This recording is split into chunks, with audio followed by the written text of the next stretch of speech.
Before we get into the final European regional event, the Super 16, which is this weekend, we have some emerging region final regionals to take care of. So, we always start in Apac North, and believe it or not, that's where we're going to start again.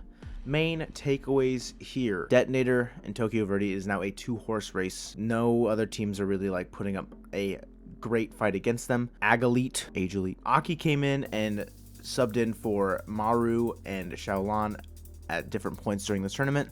Not sure if they're just trying to figure out where to take their roster or if they were just having some problems with the internet. But all I know is Detonator, Tokyo Verde, Grand Finals once again. Tokyo Verde did beat Detonator in the upper bracket pretty handily. Not much of a struggle there. 4 games ripped off in a row. Bang, bang, bang, bang. Grand Final solidified for them. And you go to that Grand Final, and I'm sure you guys can already see it. Bracket reset, both Game 7s. What a long, wild, arduous series. Only a single timeout called during this entire 14-game escapade, and it's called by Detonator at the perfect time. Detonator comes out, wins 1-0 in Neo Tokyo, 2-1 on Champions Field in an OT. Secure the bracket reset. All of the momentum in their favor. Now they rip off 2 games of the first series there. Tokyo Verde does make a comeback. They're resilient. They're not going away. But Detonator does end up taking the dub, securing themselves the #1 seed in the Apac North region for this split. And the reason why the #1 seed is so important during this APAC qualifier now is they've changed the format. Before they were best of 5s in the early stages, and then it went to best of 7 in the grand final with a game advantage for the team that was consistent with the fall and winter. It would be the APAC North 1 seed versus the APAC South 2 seed, and vice versa for the other part of the bracket. Now they've split those teams. APAC North, APAC South 1 start in the top half, and the 2 seeds for those regions start in the lower half of the bracket. Meaning, the 2 seed only gets 1 life now. You win or you go home if you are a 2 seed heading into this event. If you are a 1 seed, you have an extra life. So Detonator and Gaming Gladiators have an extra life in that APAC qualifier, which is absolutely massive for them. Tokyo Verde is going to have to run the gauntlet if they want to make it. All matches are best of 7 now, which I think is a good change. I'm just a little bit confused about why they changed the formatting now, but regardless, APAC qualifiers this Friday. If you guys are excited for that, see who qualifies for the spring major, make sure to tune in for that. Next on the docket is Sub-Saharan Africa, SSA. You guys know them. I know them. I love them. They're great. Awesome community. Get involved with this region. Very exciting stuff. Pirates and Bravado. Once again, this is same old song and dance. Nothing wrong with that because they're dominating the region. They're going to, talent's going to rise up through the ranks here to try and combat them. ATK, DNMK, Apex, Digital Devils, Nibble, all there, but just not enough. Upper bracket final, Pirates versus Bravado. Bravado actually dominated them in this series. Like they looked clean, to say the least. Sending them to the lower bracket. Bravado has an extra life in that grand final, which is going to come up clutch for them. Lower bracket, first time seeing Digital Devils take a 3rd place home. Good for them. Put up a fight against Orlando Pirates, just not enough at the end of the day. Even losing after that timeout, honestly, doesn't surprise me. Pirates are them dudes. And you'll see in that first series against Bravado in the grand final, they are in fact them dudes. Even in a 4-3 series here, full game 7, Pirates outscored Bravado 23-15, an 8-goal difference there. That is not something you'd see in a 7-game series. So you see Champions Field, they're 7-0. It's a tough loss for Bravado. How are they going to bounce back in game 1 of the bracket reset? Bravado does not bounce back. They lose 7-1. So that means Pirates outscored them 14-1 in back-to-back games. But Bravado does not give up. They rattle off 3 games in a row, show their resiliency, put themselves on series, match, tournament point for 3 games in a row.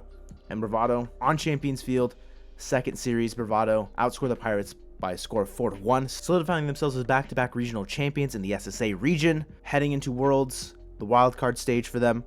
This is huge. Great momentum. Very excited for both these teams to be at Worlds, but Bravado are looking like the team to watch out for in SSA right now. Pirates right there behind them. Obviously, they've been the better team the entire season, but right now, Bravado got the edge over them. Before we get into Sam, shameless plug is shameless. Subscribe to the channel if you guys are new. A lot of you guys watch the video unsubscribe. That's totally fine by me, but I'm just saying it's free and you should do it because it'd make me happy.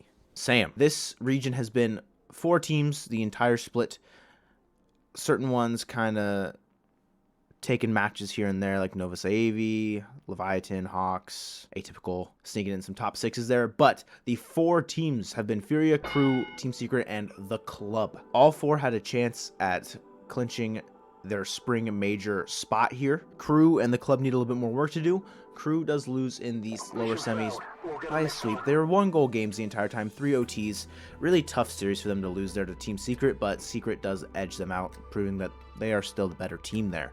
So Crew is now eliminated from spring major contention. Good split for them. I'm hopeful for this roster and this team going forward. So hopefully they stick, or hopefully, you know, if they do make a change, it's beneficial towards them in the future. Upper bracket final. The Club, helping themselves out a ton here, need a 2nd place or a 1st place finish essentially. Beat Furia to advance to the grand final. 3 games in a row, they rattle off 3-2, 2-1, 3-2 wins. 1-goal games icing up over Furia, sending them to the lower bracket, where they meet Team Secret, and Furia do their thing, do their business, take care of Team Secret in 5 games. With this being the results right now, the Club would have to win the event to cause a tiebreaker in SAM for the 2nd spot. And we know the Club has a series advantage. They only have to win 1 best of 7. Just like every other region during this past weekend, both series go a full 7 games. We get a bracket reset from Furia. Insane series for the first one. We got 4 OTs in there, high scoring games, really close tight games, but Champions Field, OT, 18 seconds, Furia ice up, take the Club down for the first series to secure the bracket reset. Furia rattle off the first 2 games, not looking good for the Club. No timeouts, by the way. The Club then rattle off 3 in a row, put themselves on championship point again. And what does Furia do? Play spoiler. 4-2 Neo Tokyo, 3-1 Champions Field, secure the regional victory, secure Team Secret spot at the spring major, and eliminate the Club from contention. This entire grand final was so tense because all the ramifications that would come from either the Club winning or Furia securing the bracket reset. All in all, great regional from Sam, great entire season from Sam. A lot of teams developing and showing that they have a bit of merit in this region, but it is Furia and Secret once again attending the spring major. If you guys did like the video, please subscribe. Do really appreciate it. But with that all being said, enjoy the European Super 16 regional this weekend. I'll see you guys later. Peace.